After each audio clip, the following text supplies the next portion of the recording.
आणि बीडमध्ये जिल्हाधिकारी समोर कार्यालय समोर आणि बिना अन्न पाणी त्यागचं आहे.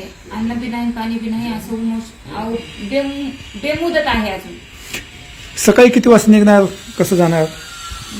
सकाळी 10 वाजता आम्ही जाणार आहोत. वैद्यनाथाचं दर्शन करून सोमेश्वराचं दर्शन करून मी निघणार आहे.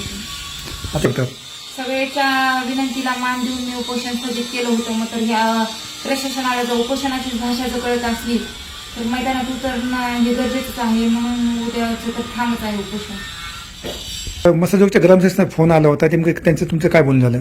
त्यांनी आश्वासन दिलं आहे की ताई तुम्हाला आमचा पाठिंबा आहे.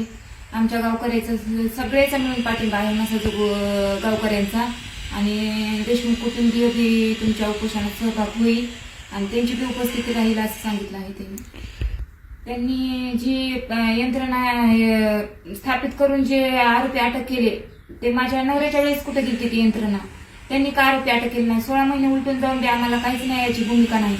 मग याला उपोषण हेच त्यांना प्रशासनाला मार्ग आहे म्हणून उपोषण तर ठाम आहे.